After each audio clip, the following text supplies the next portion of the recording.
Sosoknya disorot gara-gara dituding belum move on dari Pratama Arhan. Marcella Aprilia akhirnya bersuara. Diwartakan sebelumnya, Marcella adalah mantan kekasih Pratama Arhan. Ia jadi perbincangan gara-gara mengurai status galau di tengah momen pernikahan Arhan dan Azizah. Seperti diketahui, pesepak bola Pratama Arhan resmi menyandang status suami Azizah Salsya, putri politikus Andre Rosiade. Pernikahan mereka digelar di Jepang pada 21 Agustus 2023. Marcella Aprilia, mantan kekasih Arhan, sontak jadi pusat perhatian.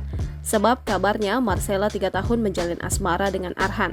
Ia juga disebut-sebut mendampingi Arhan dari nol hingga karirnya bersinar bersama Tokyo Verdy, klub yang berkompetisi di kasta tertinggi Jepang.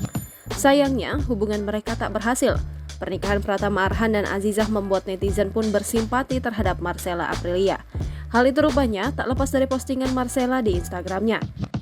Ia mengunggah foto dirinya menonton film disertai dialog bahasa Inggris yang ada di film itu. Pernahkah ini terjadi sebelumnya? Begitu menyakitkan.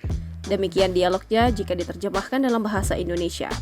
Namun Marcella seperti tak mengharapkan simpati netizen. Sebaliknya, ia merasa gondok karena sebagian netizen menyebutnya kena mental usai pernikahan tersebut. Perasaan gondoknya ia sampaikan melalui Instagram story-nya pada 21 Agustus, sehari setelah Arhan Pratama menikahi Azizah Salsya di Jepang. Menurut dia, penilaian orang terhadapnya atas kabar pernikahan sang mantan sama sekali tak relevan dan menyebut itu sebagai hal bodoh. I try to be real understanding but some shit just be lame. Saya berusaha untuk memahami, tapi ada omong kosong yang memang tidak masuk akal. Beberapa omong kosong itu sangat tidak relevan. Aku merasa hal itu bodoh dan tidak menghibur. Demikian tulis Sela, sapaan akrabnya.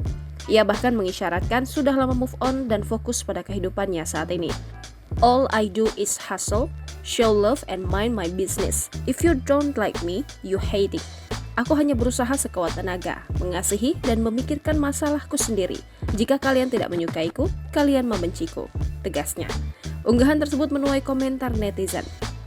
Diberitakan sebelumnya, Pratama Arhan menikahi Azizah Salsya di Masjid Indonesia Tokyo, Jepang pada Minggu 20 Agustus 2023. Ia menikahi Azizah dengan mas kawin perhiasan berlian dibayar tunai. Pratama Arhan mengucapkan ijab kabul hanya sekali napas. Erick Thohir hadir sebagai saksi. Jangan lupa subscribe, share, komen, dan like ya!